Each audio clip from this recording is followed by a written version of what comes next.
Today on Super Soul Sunday, author, scholar, and speaker, Charles Eisenstein. With a unique perspective on our culture, Charles has become known for his challenging and thought-provoking online essays. Do you believe our nation has been broken open?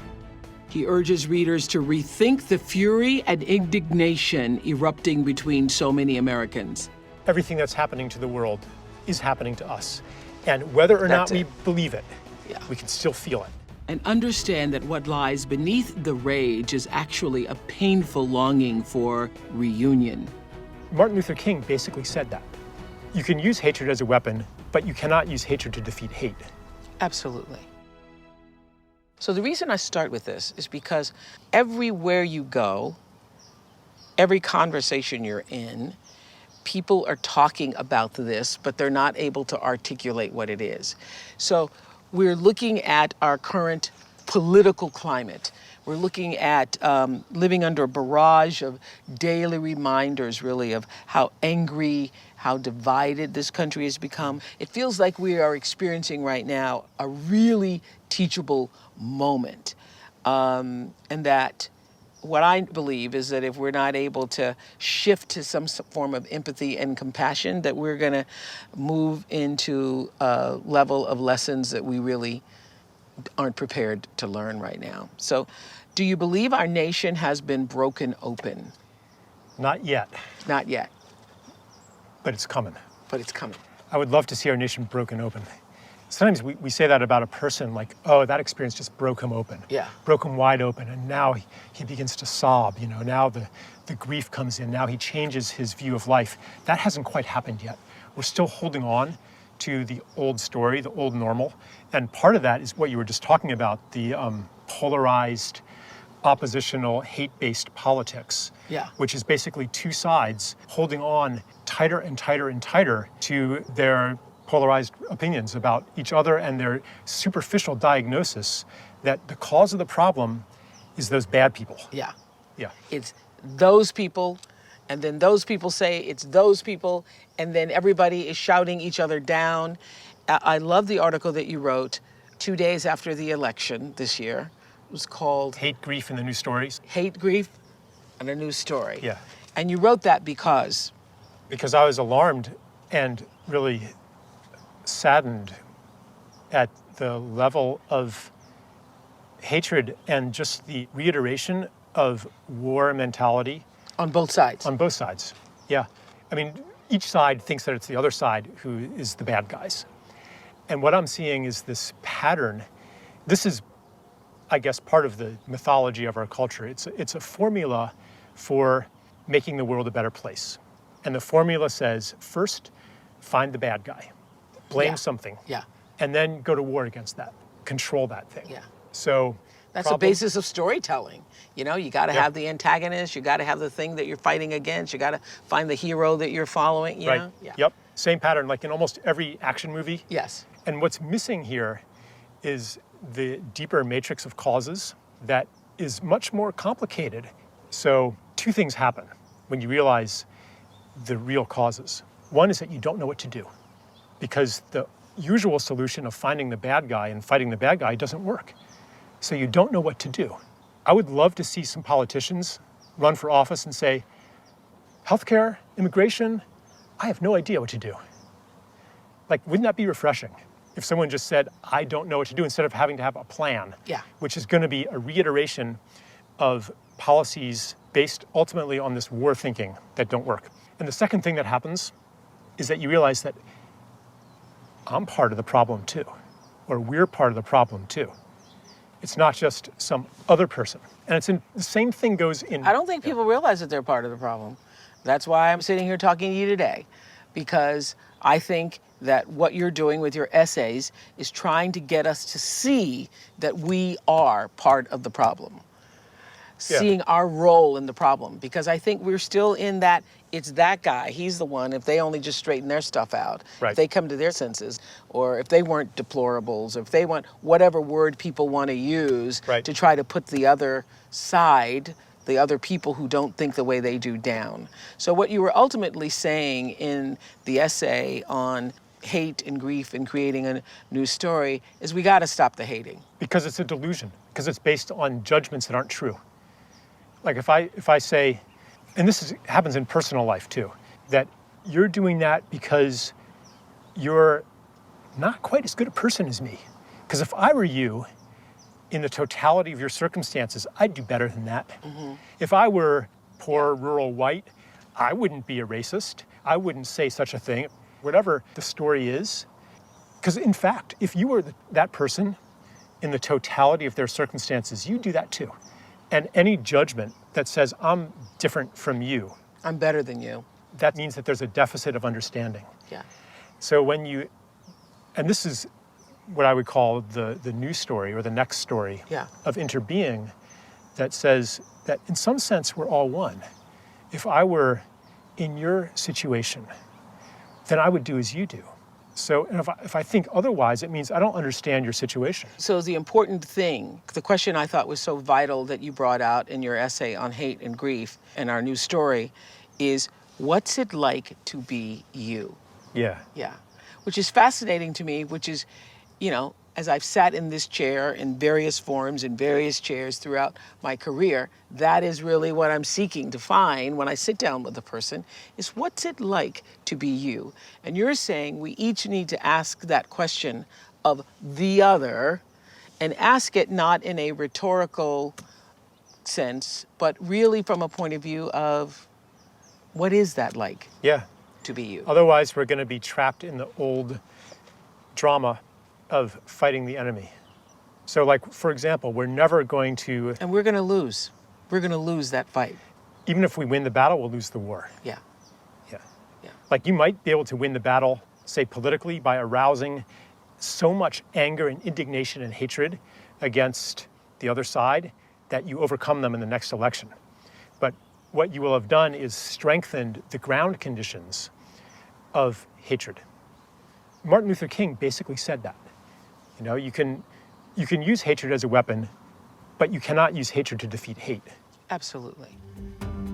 Coming up, was it you who once said that hate is a bodyguard for grief?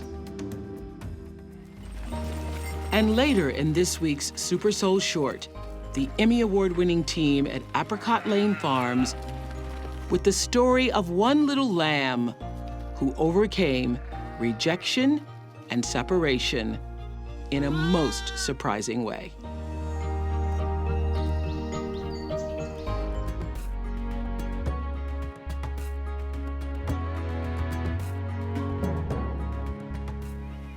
So you wrote an essay, as we've been talking about, after the presidential election, asking readers to stop feeding the hate that stems from thinking that they are better than anyone else, because you believe that all people are suffering from actually the same wound. So what do you think is the world's greatest wound? I mean, I call it the wound of separation. Yeah. That it's the felt experience of being cut off from all that we're meant to intimately connect to. And then from that place, feeding the hate, online comments that are all about putting someone down, kind of almost feels good to make jokes at the expense of somebody else, but does it really feel good? I think it feels good in that moment for people. I think there are people who feel really good when they can get off on a line on social media and they think they actually hurt somebody. Yeah. But I think this reality-based culture, do whatever is necessary, say whatever you need, you come out the victor no matter what, at any expense, I think it's trained us to believe that being snarky is fulfilling. I think maybe that the good feeling seems to me like it's similar to the feeling of getting a hit or getting a fix. Yeah. Like you feel good for a little bit. Yeah. But it doesn't assuage the underlying pain, the underlying grief, the underlying... And you're saying all sides are feeling this underlying grief. Yeah. And that it is not political, even though people might have used their power to vote and acted politically, but the feelings that people have, this feeling of separation, of not being valued, of not being important, of not mattering in the world, is pervasive on both sides. That's what you're saying. That's the water in which we swim. Yeah. That is the water Yeah. in which we swim. As someone who studies human cultural evolution, you've suggested that profound change happens only through collapse. And right now, for millions of people, the idea of what's normal has come unhinged, as you Yeah. say in your essay. How so? Well, we had a formula for how to do life. You study hard, you get good grades, and you'll go to a good school, you'll get a good job. You get married, you drive a certain kind of car, Yep. and you have a certain amount of square footage. and you get sick, you go to the doctor fixes you, Yeah. and you participate in this grand project of civilization, and you'll be okay. That story, on every level, has been disintegrating. It's not working anymore. We don't have the technological utopia that was promised to us back in the 50s, the 60s. You know, when we had these visions of the future with an age of leisure, robot servants, space colonies, the cure of all diseases, it looked like we were going to do that as one disease after another was conquered. But since then, we've had all these new diseases arise, autoimmune diseases, that we have no idea how to solve, no idea how to cure. And in politics too, like the story of how American democracy is supposed to work, or the deeper narrative of America, land of the free, home of the brave, bringing peace and democracy to the world. Like, all of these are getting harder and harder to maintain. One thing that happens before it really breaks down is that you hold on even tighter to the story that's not working. And that might be part of what's happening politically today. And at some point, you just can't hold on anymore. So was it you who once said that hate is a bodyguard for grief? Yeah, right. So like something really hurts. And that hurt is channeled through a story of blame, and it becomes hatred. But if you channel it through a different story, or not through any story at all, and you just feel it, then it doesn't become hatred. You write that when the conscious mind cannot find a reason to say no, the unconscious says no in its own way. What do you mean by that? Ironically enough, life on John and Molly Chester's Apricot Lane farm can often mirror, in its own way, what we see in the headlines.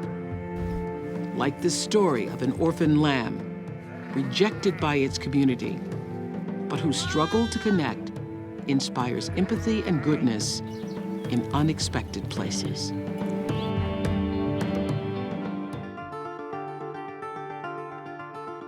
Charles Eisenstein is the author of 4 books, including his most recent, The More Beautiful World Our Hearts Know Is Possible.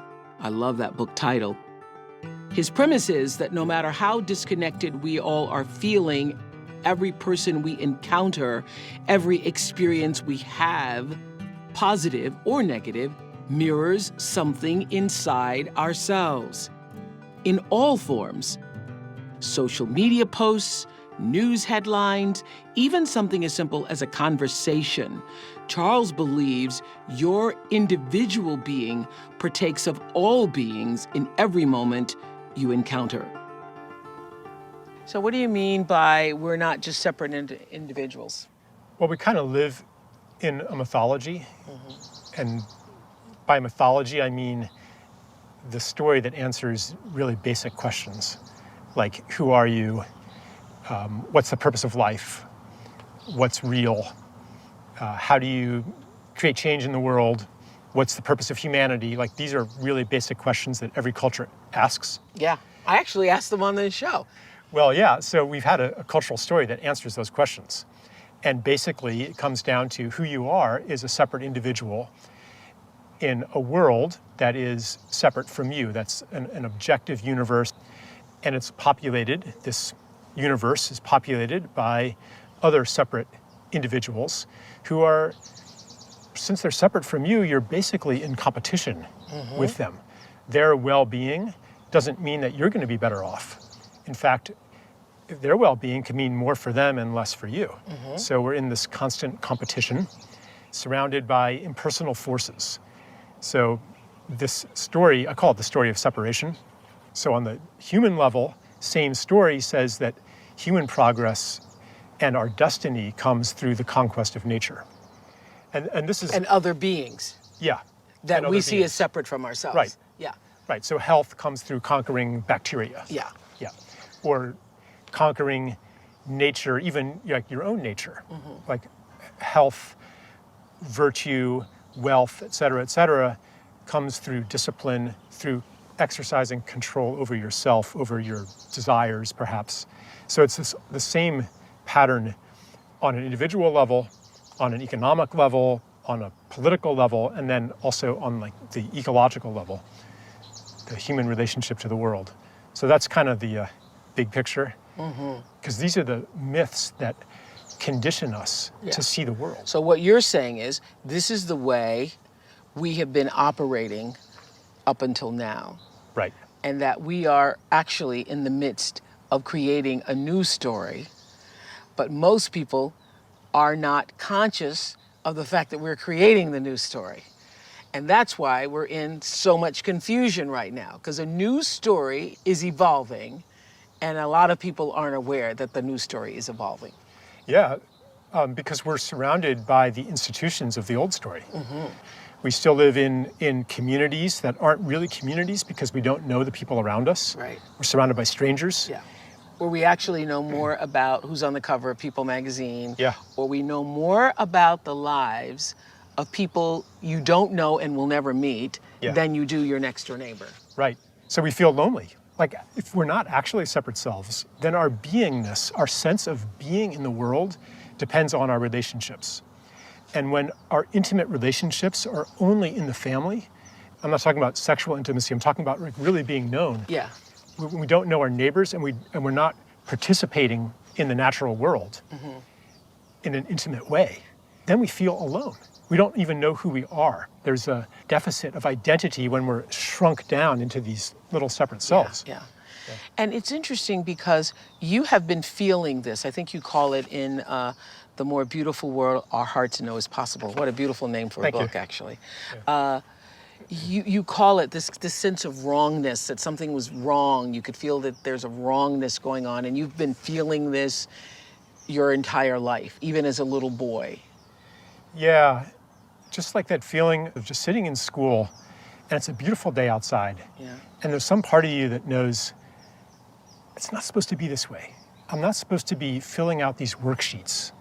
I had a politically radical father who introduced me quite early to a bit of the true history of our nation, the genocide underneath it, slavery, economic oppression. Part of me was like, it's not supposed to be this way.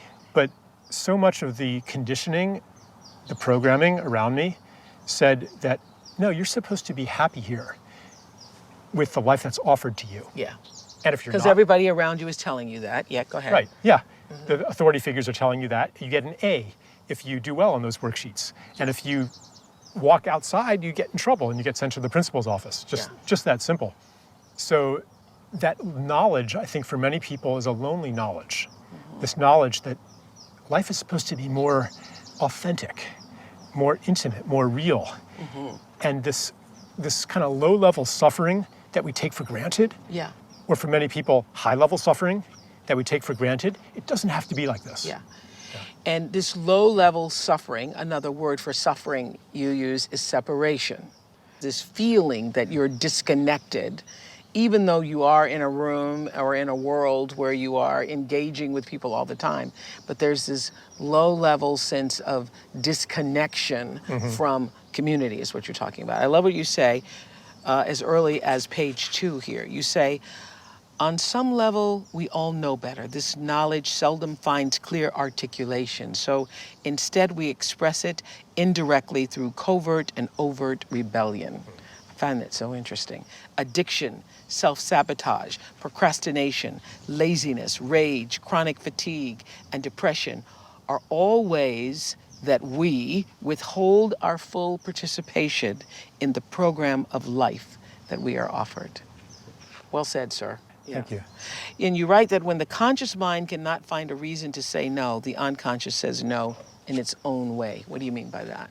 Like you might have every mental reason to try really hard to make it, to be a success, to get good grades, to get a good job, to play the game of life as it's been offered to us.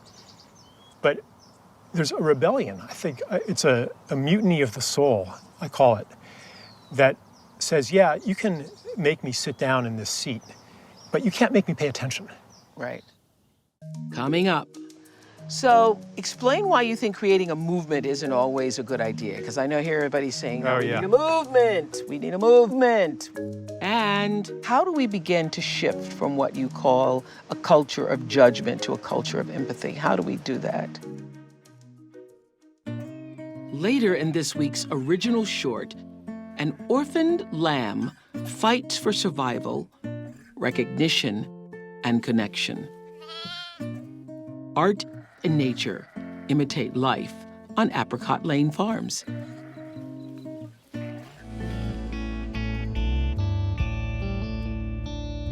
Explain why you think creating a movement isn't always a good idea. Because I know here everybody's saying, we need a movement. We need a movement. Yeah, how do you create a movement? Like, people say that, but real movements seem to start unintentionally. And I think that it's actually more true that movements create us. So someone goes out and plants a garden or builds a little house for a homeless person or does something like that. Other people then say, yeah, that's a good idea. I think I'll do that. And it becomes a movement. Yeah. And these little small acts actually are like acts of prayer, don't you think? They're like, yeah, when you because do a small, kind thing. You don't know how it's going to affect the world, but by doing it, you're making a statement of what kind of world I want to live in. And I think that it's a real mistake to condition these things on, okay, let's make sure it can go viral. Let's make sure it can scale up. Because most things will never scale up in any predictable way. And I think that the most important things that people are doing in this world are those that are invisible and even thankless. Mm-hmm.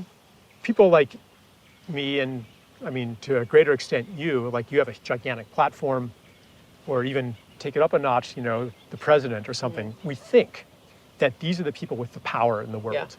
Because you can make a big wave. But how do you change the deep currents?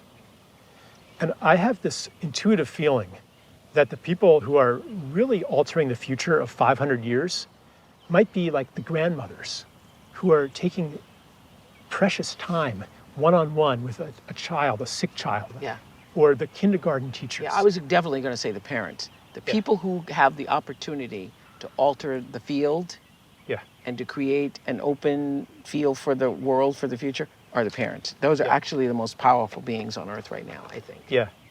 Anyone who's doing something out of love. Yeah. You say, the fundamental precept of the news story is that we are inseparate from the universe, and our being partakes in the being of everyone and everything else. Why should we believe this? Let's start with the obvious. This interbeing is something we can feel. Why does it hurt when we hear of another person coming to harm? Why, when we read of mass die-offs of the coral reefs and see their bleached skeletons, do we feel like we've sustained a blow? It's because it's literally happening to ourselves, our extended selves. So this is the news story we need to acknowledge and become conscious of in order to step into what is the next evolved stage for us. Is that what you're saying?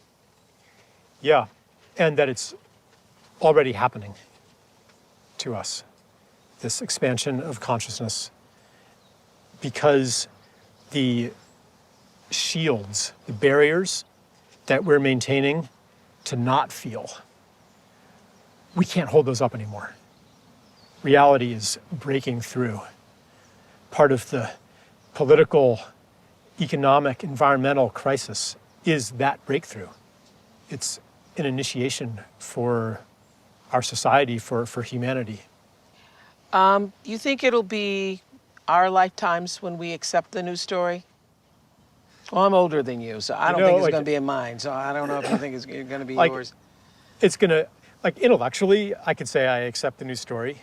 Yeah. But as far as how I actually live, how I actually speak, how I actually relate, maybe I've got it 1%. But I think that, I like to think that by the end of my lifetime, I'll be able to say, we've turned the corner. We've turned the corner where things might be even worse in some material, measurable ways, but we kind of get it now. That we're all connected. Yeah. Okay. So if you're not a separate self, Yeah. then what are you?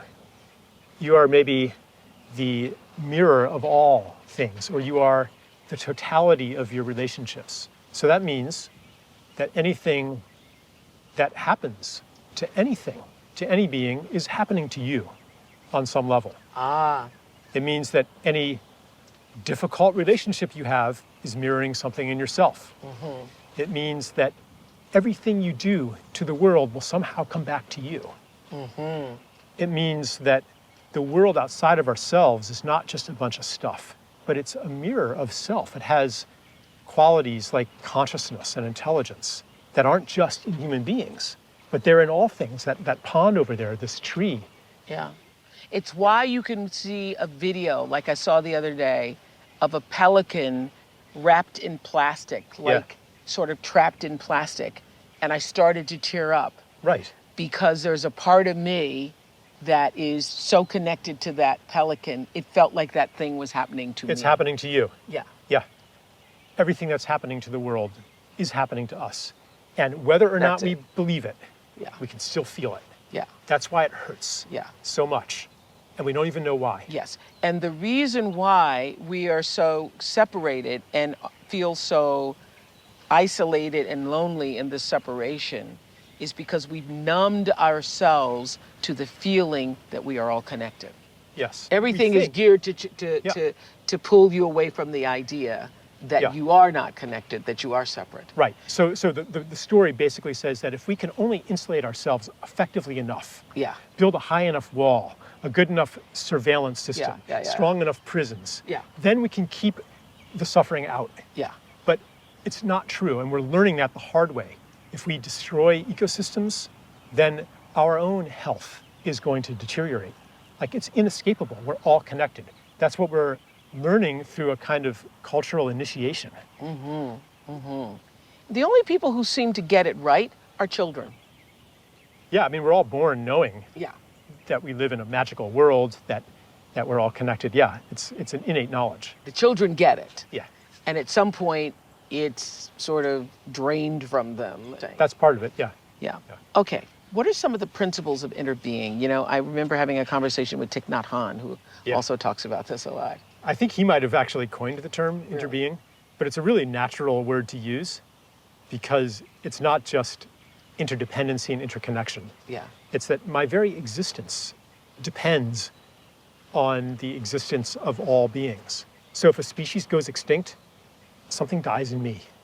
I become poorer. How then do we start to shift? I mean, I hope everybody goes to your website and reads the essay that you did on hate and grief and the new story we need to tell ourselves. But how do we begin to shift from what you call a culture of judgment to a culture of empathy? How do we do that? For me, like, the basic practice is to ask, what is it like to be you? Especially if I'm in judgment. Because if I'm in judgment, that means my understanding is deficient. Yeah. Judgment meaning, if I were you, I'd do differently. Yeah. I'd do better. So if you ask, well, what is it like to be a racist? And how does someone become a racist? It doesn't mean that you're, quote, giving them a free pass. It means that you actually care. Or that you're normalizing racism or want to normalize racism. Right. Yeah. It's about, like, you actually care about healing racism. So you want to really understand it and not just get the ego gratification of saying you're wrong. You're wrong, I'm right, I'm good. Yeah. Like, you demonstrate you're good by being on the side of good in the war on evil. We've had the war on evil now for several thousand years. Has it worked? How's that working for you? Yeah. Yeah, right. Time to try something else. Yeah. You believe that a more beautiful world our hearts know is possible is less than 60 seconds away. So how can people find intimacy, connection within 1 minute of searching?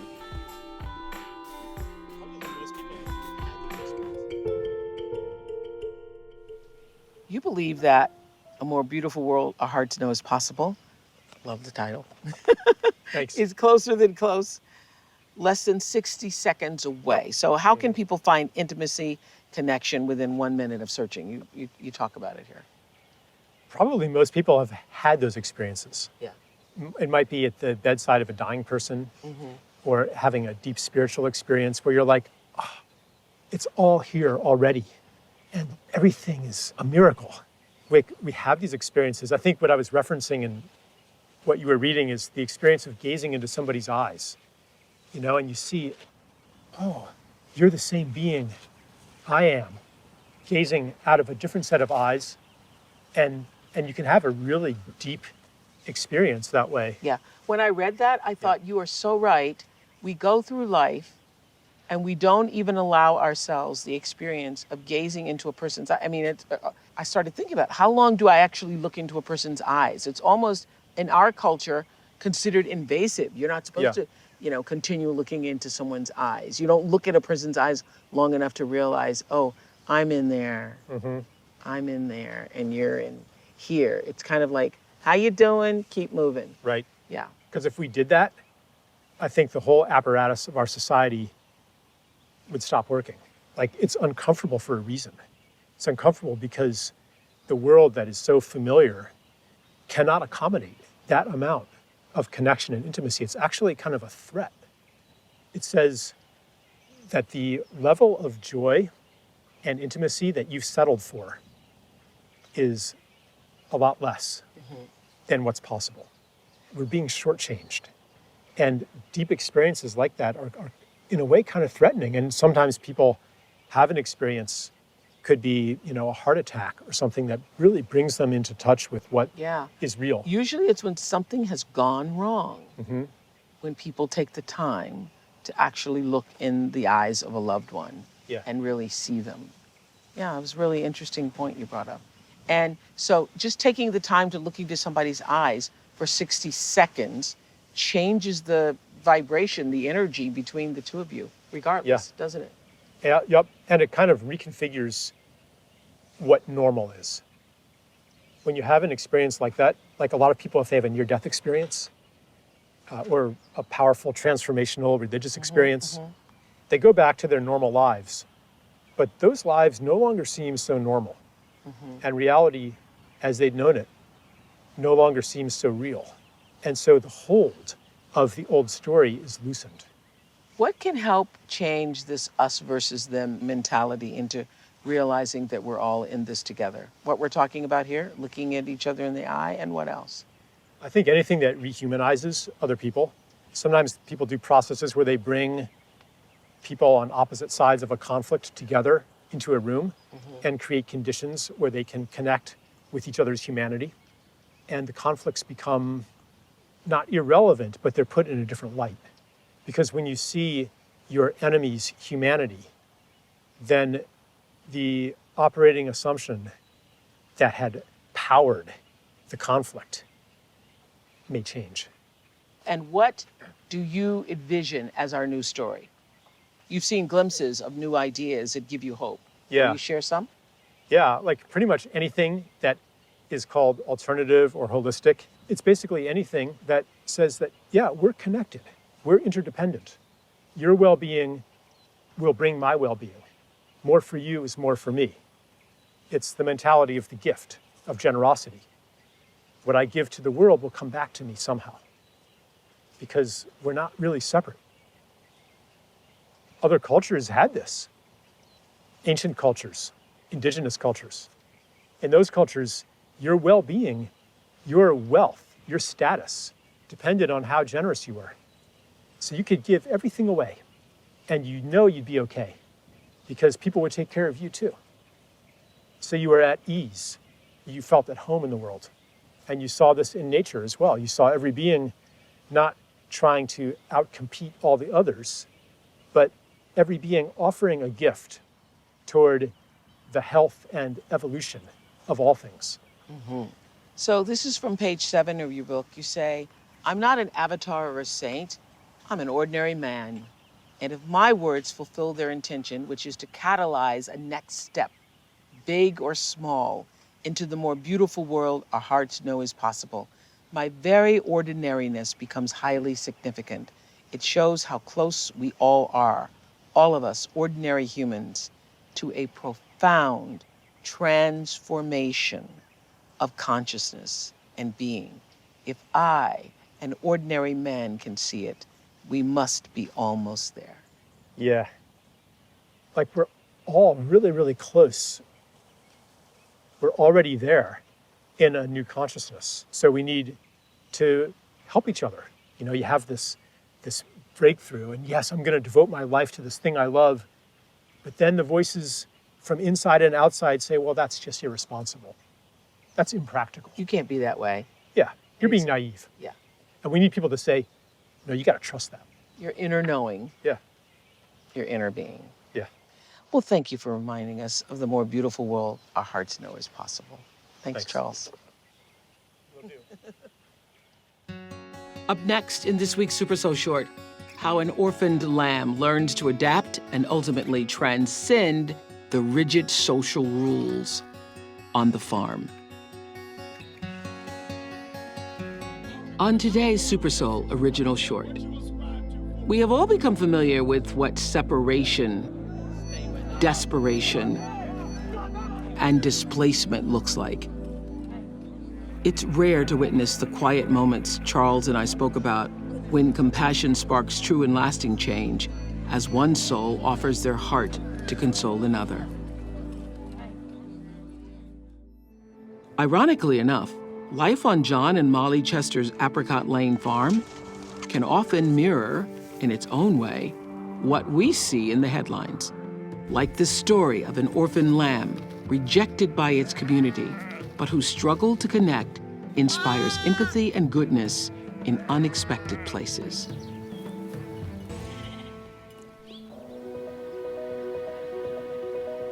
We share a need to be seen, to be cared for. As a farmer, I get to see how separation fuels their anxiety and desperation. Why does nature allow this experience? And what good comes from it?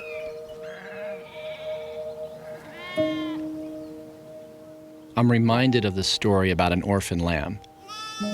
His mother died a few days after he was born.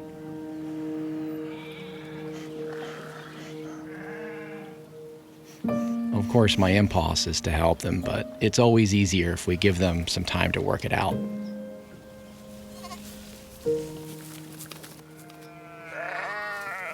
He was hungry.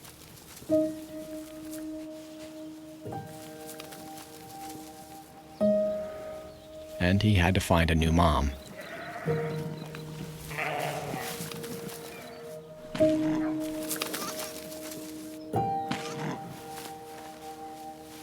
But even when that basic need couldn't be met, he looked beyond.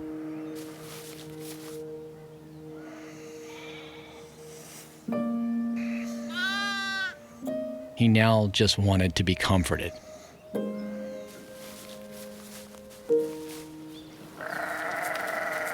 By anything.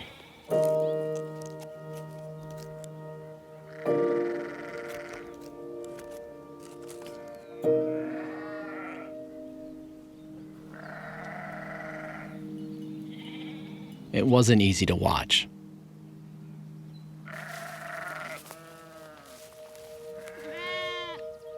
But before we could intervene, he discovered another way.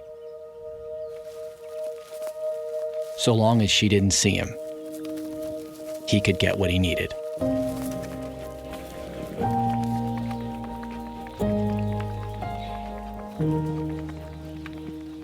The full belly only momentarily dampened his aching heart.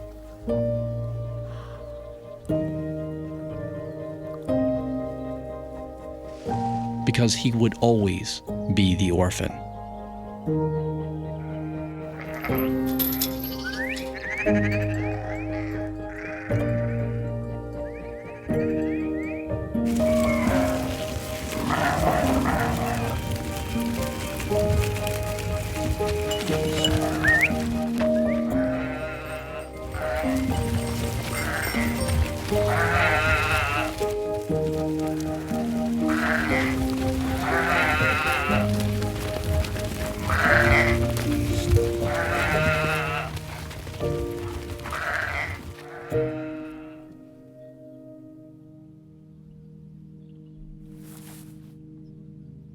I've noticed that once the separated amongst us have evolved,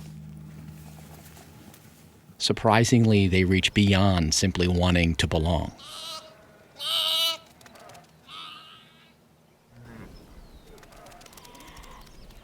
Turning rejection into elevated awareness.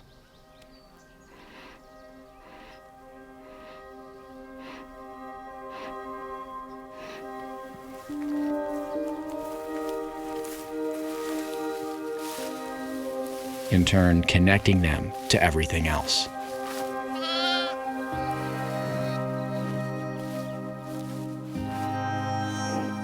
The orphan does not wait to be seen.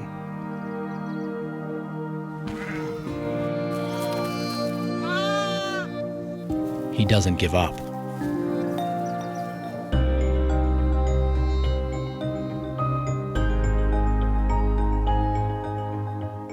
Once he stopped chasing the flock that was incapable of seeing him, an instinct emerged, like a whisper in his ear. Nourish yourself, and the world will be drawn to you.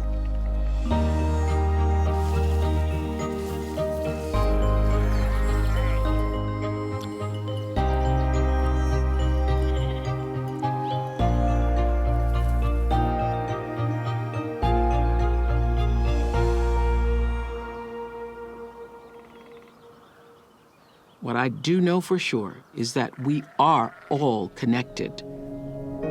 Happy Super Soul Sunday, everyone.